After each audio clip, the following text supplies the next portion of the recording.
असांखे ॿियो त कोन्हे असांजे साथ तकलीफ़ भली ताऊ मारी जॾहिं असांखां वठी आया आहिनि त मूं उन्हनि चयो आहे न असांखे वापसि कनि असां त शहर कोन ॾिठा असां त को मुल्की कोन ॾिठो आहे। नाज़रीन हाणे रिपोर्ट शामिल कयूं था धड़ो मां सजाई न्यूज़ जे नुमाइंदे सुनील आज़ाद मेमण जी त कराची में बंगले ते कमु कंदड़ धड़े वासिन नारी मेहरुनिसा धीअ ग़ुलाम मुस्तफ़ा और ग़ुलाम जावरी पुरस्कार नमूने गुम थी वई आहे। कराची के डिफेंस वारे इलाइक़े में बंगले ते कमु कंदड़ नारी 4 ॾींहं अॻु मुबैना गुम थी वई हुई। अहिड़ो इतलाउ वारसनि खे पिणु ॾिनो वियो जॾहिं त कराची ऐं धड़ो थाणे ते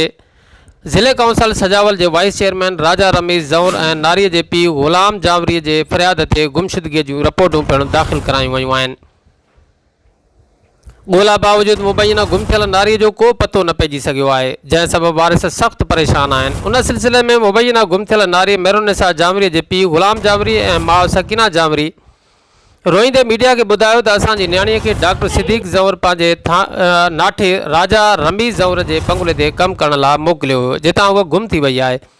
इमामनि जे 40 वारे ॾींहुं असांखे न्याणी जे गुम थियण जो इतलाउ ॾिनो वियो। असां सख़्तु परेशान आहियूं, ख़ुदा न्याणी वापसि कराए ॾिनी वञे।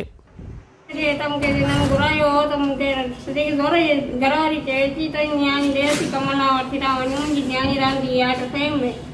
राजा ज़ौर जे घर से कम ते थिए थियो त उन खे पीउ जी 15 ॾींहं थियो आहे। मोमन जे 40 ते मुंहिंजी धीअ वई आहे चऊं त कोई तव्हां छोकिरी गुम थी वई हली आहे त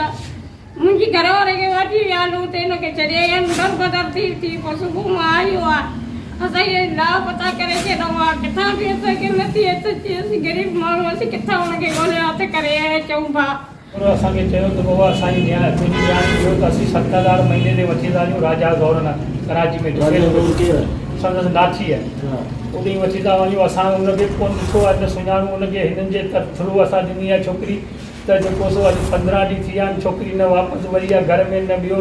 टियों चौथो ॾींहुं मूंखे हिननि चयो त बाबा जेको छोकिरी तुंहिंजी जेको घर मां गुम थी वई आहे निकिरी वई आहे बाबा उहो पहिरीं ॾींहुं कराची उहो पहिरीं चकर वठी विया असांखे ईअं ई चयो त बाबा असांजी न्याणी अवांजी न्याणी कोन्हे असांजी न्याणी आहे असांजो हर शइ जो सुम्हूं आहे।